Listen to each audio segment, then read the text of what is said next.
मुज़ाकरात की आड़ में एक मरतबा फिर ईरान पर बड़े हमले की तैयारियां मुकम्मल। अमेरिका ने 3 जंगी बहरी जहाज़ ईरान की जानिब रवाना कर दिए और किसी भी वक्त ईरान पर दोबारा हमला किया जा सकता है। इस सारी सूरत-ए-हाल के बारे में अज़हर अली खान से बात करते हैं। अज़हर भाई, मुज़ाकरात चल रहे हैं, कभी अमेरिका कहता है कहीं दोहा में हो रहे हैं मुज़ाकरात, कभी कहीं हो रहे हैं। हम ईरान के साथ मुज़ाकरात करेंगे, बातचीत हो रही है, लेकिन दरमियान में कोई धमकियाँ भी दे देता है ट्रंप। उसके बाद अब कुछ 3 जंगी बहरी जहाज़ रवाना किए हैं ईरान की जानिब, जिसमें एक बहरी बेड़ा भी मौजूद है। जी। क्या कोई बड़ा हमला करने की तैयारी की जा रही है? डोनाल्ड ट्रंप जो हैं वो बहुत सारे ज़ावियों से इस चीज़ को देख रहे हैं कि अगर मुज़ाकरात उस डगर पे नहीं जाते जिस पे वो सोच रहे हैं तो ईरान के साथ क्या किया जाए। तो उनके मुशीर उनको बता रहे थे कि आप जो है वो फिर हमला कीजिएगा, एक बड़ा हमला कीजिएगा और इस बार शायद ज़मीनी हमला भी प्लान किया जा सकता है। तो ये इन्होंने 3 जहाज़ जो हैं सैन डियागो के पोर्ट से, नेवल पोर्ट से वहाँ से रवाना किए हैं अमेरिका से, और ये अब आधा रास्ता क्रॉस कर चुके हैं। थोड़े अरसे में, थोड़े दिनों में पहुँचने वाले हैं ईरान के करीब। ये मशरिक़ वस्ता में तैनात करने के लिए भेजे गए हैं। इसके बारे में ऑफिशियली तो कुछ बहुत ज़्यादा सेंटकॉम ने नहीं बताया, लेकिन अंदाज़ा ही होता है कि इसमें 2 एम्फीबियस शिप्स हैं और एक छोटा बहरी बेड़ा है। अच्छा, छोटा जो बहरी बेड़ा है उस पे तो हेलीकॉप्टर्स वगैरह होते हैं और वहाँ से उड़ान भर सकते हैं, और ड्रोन्स वगैरह भी उड़ान भर जी, सकते वहाँ हैं से वहाँ कर सकते हैं। और ये जो एम्फीबियस शिप्स होते हैं ना आदिल भाई, ये होते हैं बुनियादी तौर पे ऐसे जहाज़ जिन पे तकरीबन 2500 से 4000 फ़ौजी सवार होते हैं। इनमें फ़ौजी गाड़ियाँ होती हैं, इनमें मुख्तलिफ़ किस्म का जो दिफ़ाई साज़ो सामान है वो होता है, हेलीकॉप्टर्स होते हैं, और ये वहाँ ले जाकर पहुँचाते हैं। और ये एम्फीबियस शिप्स वो होते हैं कि जब ये रवाना किए जाते हैं तो ये सोच के रवाना किए जाते हैं कि आपको कोई बड़ी कार्रवाई किसी साहिली पट्टी में, किसी जज़ीरे पे कहीं पे करनी हो। यानी किसी जजीरे या किसी साहिली पट्टी पर कोई बड़ी ज़मीनी कार्रवाई करने का प्लान बनाया जा सकता है। जी, क्योंकि वही काम ये करते हैं कि ये बिल्कुल करीब पहुंच जाते हैं कोस्टल लाइंस के ज़रिए वहाँ पे, और उससे अपने एक ब्रिज बनाते हैं और उस ब्रिज से सारी गाड़ियाँ उतरना शुरू होती हैं, फ़ौजी उतरना शुरू होते हैं, सारा साजो सामान उतरना शुरू होता है। और उसके बाद जो ज़मीनी हमला किसी तरह का भी ये लॉन्च करना चाह रहे होते हैं कहीं पे कोस्टल बेल्ट की तरफ, कहीं पे भी, वो उससे पॉसिबल हो सकता है। और उनकी सपोर्ट के लिए वो जो हेलीकॉप्टर्स चाहिए होते हैं वो भी मौजूद होते हैं। तो हर तरह का एक पूरा पैकेज होता है कि कहीं पे भी हमला करना हो तो आप इस तरह से हमला कर सकते हैं। अब इन 3 जो जहाज़ हैं, इनका एक का नाम है यूएसएस बॉक्सर। ये एक छोटा बहरी बेड़ा है, और वो छोटा बहरी बेड़ा भी अमेरिका का एक बहुत बड़ा बहरी एक बेड़ा। अच्छा खासा बड़ा बहरी जी। बेड़ा ही तसव्वुर करें उसे। जी, बिल्कुल। और ये जो 2 एम्फीबियस शिप्स हैं उनमें एक का नाम है यूएसएस पोर्टलैंड और दूसरे का नाम है यूएसएस कॉमस्टॉक। सही। तो ये 3 जहाज़ अब कुछ दिनों के बाद पहुंचने वाले हैं, और ईरान के पास एक मिलिट्री बिल्डअप करने जा रहा है अमेरिका बहुत बड़ा, और उसके ऑलरेडी बड़े बहरी बेड़े भी मौजूद हैं, वॉरशिप्स भी मौजूद हैं, फ़ौजी भी मौजूद हैं।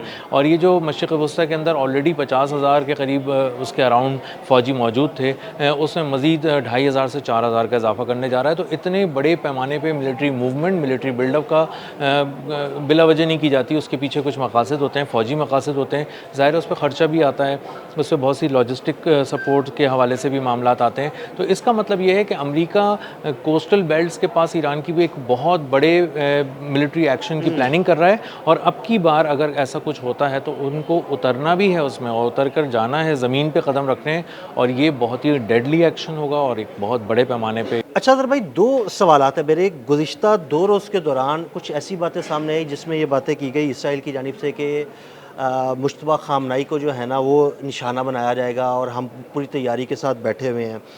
दूसरा मेरा सवाल ये है कि क्या गुज़िश्ता 3 माह के दौरान जिस तरह ईरान ने रिटेलिएट किया, अमेरिका और इसराइल को निशाना बनाया, तो उस सारे नुकसान के बावजूद दोबारा अमेरिका कोई ऐसी हमाकत करेगा? हो सकता है कि अमेरिका ऐसी हिमाकत ना करे, लेकिन ये मुमकिन ज़रूर है कि ये इसराइल को ज़रूर शह दे सकता है। और इसराइल ने एक ऑपरेशन की तैयारी की है, और उस ऑपरेशन को नाम भी दे दिया है ऑपरेशन ब्लू एंड वाइट। और ऑपरेशन ब्लू एंड वाइट के बाकायदा अहदाफ तय किए गए हैं कि कहाँ हमले करने हैं, किन चीज़ों को गैर मौसर करना है, ईरान की किन जगहों को तबाह करना है। वो स्ट्रेटेजिक लोकेशंस हैं, टावर्स हैं, रडार्स हैं, मिसाइल साइट्स हैं, ड्रोन लॉन्चिंग साइट्स हैं। तो इसका मतलब ये है कि वो ईरानी पासदारान इनकलाब को एक बहुत ही गहरी चोट पहुंचाने की तैयारी कर चुके हैं। मुस्तफ़ा ख़ामनेई के हवाले से बिल्कुल अलग से बयान देते हैं ताकि किसी बयान में वो छुप ना जाए, और कहते हैं कि वो अब भी हमारे निशाने पर हैं और रहेंगे, और हम उन्हें निशाना बनाने की, उनको कत्ल करने की कोशिश करते रहेंगे।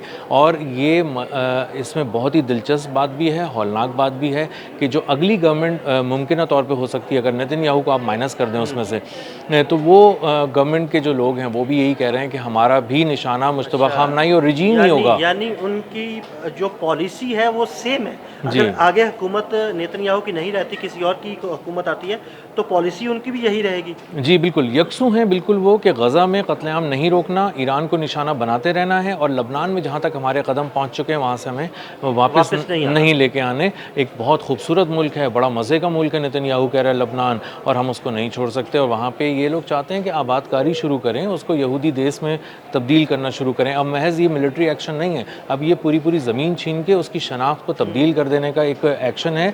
और ये बिलावजह इतनी जो यहूदी जुल्म के लिए जो कुर्बानियाँ दे रहे हैं वो ऐसे ही नहीं दे रहे, वो बहुत दूर तक देख रहे हैं, और एक वसी तर मनसूबा ग्रेटर इसराइल का मनसूबा तो बड़े अरसे से जो है वो मीडिया की जीनत बनता हुआ आ रहा है। बिल्कुल, और इसीलिए वो, और उन सारे मसाइल की जो जड़ है ना, जो यहूदियों के लिए जो सबसे बड़ा प्रॉब्लम है वो है ईरान। उसको समझते हैं कि ये तमाम मसाइल की जड़ है, इसको इसलिए खोदना चाहते हैं, उसको तोड़ना चाहते हैं, उसको नुकसान पहुंचाना चाहते हैं, और इसीलिए वो रिजीम को अलग निशाना बनाना चाहते हैं, आवाम को अलग निशाना बनाना चाहते हैं, और उसकी दिफाई और मुआशी क़ुव्वत को भी चोट इसीलिए पहुंचाना चाहते हैं। मुज़ाकरात की आड़ में जो अमेरिका ये सारी मूवमेंट कर रहा है, ईरान की क्या तैयारी है और ईरान किस किस्म का जवाब दे सकता है? अदील भाई, ईरान ना पहले से ज़्यादा मजबूत हो चुका है, और उसका जो एक्सपीरियंस है ना वो अब 100 साल का हो चुका है जंग का। क्योंकि इन्होंने क्या किया है, इन्होंने पिछले 4 माह में ईरान को जो नहीं जानता था ईरान, वो भी सिखा दिया है। तो ईरान अब अकेले से उसको अमेरिका से नहीं निमटना, उसको अब इसराइल से निमटना भी आता है, और मशरिक़ वस्ता से भी अगर कोई दोस्त आ जाता है तो 4-5 मुल्कों के साथ एक साथ वो लड़ सकता है। उसके पास टेक्नोलॉजी है, बिल्कुल आ गई है, बनाई है, जो किसी से ली है, कुछ भी की है, लेकिन मौजूद है, उसके मौजूद है। खौफनाक टेक्नोलॉजी है, जदीद तरीन टेक्नोलॉजी है। देखें ना, ऐसी टेक्नोलॉजी के फ़िज़ाओं में अमेरिकन जंगी जहाज़, अमेरिकन ड्रोन्स वो आते हैं और गायब हो जाते हैं। बिल्कुल। और अदील भाई, हमने एक पिछले व्लॉग में डिस्कस किया था कि अब तो ईरान इस हद तक जदीद हो चुका है, जद्दत ला चुका है अपने तमाम सर्वेलेंस के निज़ाम में, कि जो तैयारा किसी भी एयरपोर्ट से उड़ान भर रहा होता है, वो पता लगता है कि भाई ये कहाँ से उड़ा है, कौन सा तैयारा है, इसकी स्पीड कितनी है, इसका रुख क्या है, और ये क्या करने जा रहा है। जी, और इसीलिए ईरान अब सिर्फ निशाना उसको नहीं बनाता, अपनी पसंद की जगह पे निशाना बनाता है। थोड़ा दूर मारना है, थोड़ा करीब लाके मारना है, किस वक्त मारना है, उड़ान के वक्त मारना है, पहुंचने के वक्त मारना है।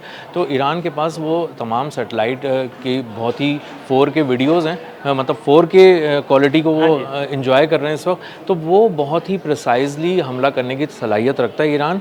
और इसराइल, अमेरिका, आपनाए हुर्मुज़, मशरिक़ वस्ता, जॉर्डन, ये सारे जो जितने महाज़ हैं एक साथ इन पे लड़ चुका है, और पहले से ज़्यादा तैयारी के साथ बैठा हुआ है। ख़ास तौर पे जो खार्क जजीरे पे अब ये जो करने जा रहे हैं, मुमकिन तौर पे ये जो जहाज़ लेकर आ रहे हैं अपने, जिनका भी आपने शुरू में तस्करा भी किया है, ये वॉरशिप जब पहुँचेंगे तो ये मुमकिन तौर पर खार्क जो उनका जजीरा है उसको वहाँ पे कब्ज़ा करने की कोशिश कर रहे हैं, जो उसकी 90% जहाँ से तेल बरामदात होती हैं, जो उसकी ऑयल नर्व है ईरान की। तो उसके लिए उन्होंने वहाँ पर बहुत ही ज़बरदस्त तैयारी की हुई है। वहाँ पे पूरे पूरे स्क्वाड्स बिछाए हुए हैं, स्नाइपर्स वहाँ पे तैनात किए हुए हैं, वहाँ पे बहुत ही जदीद दिफाई निज़ाम लगा हुआ है। और खार्क जजीरे पर हमला करने के लिए अगर अमेरिका और इसराइल मिलकर भी आते हैं तो उनसे निपटने का एक बहुत ही मौसर प्लान बनाया हुआ है। और न सिर्फ उससे दिफा का प्लान बनाया हुआ है, बल्कि जो हमला करेंगे उनको समंदरों में अमेरिका को जवाब मिलेगा, और इसराइल के जो मैदान हैं, जो उसकी ज़मीन है, जो उसका शुमाली इलाका है, जो उसका तेल अवीव सेंट्रल जो इलाका है,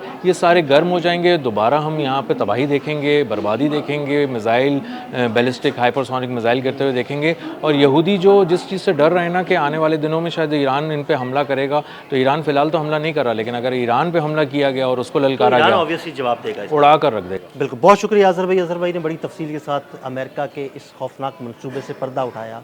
मज़ीद अपडेट्स के लिए हमें फॉलो करते रहें। अदील अहमद और अज़हर अली ख़ान को इजाज़त दीजिएगा। अल्लाह हाफ़िज़।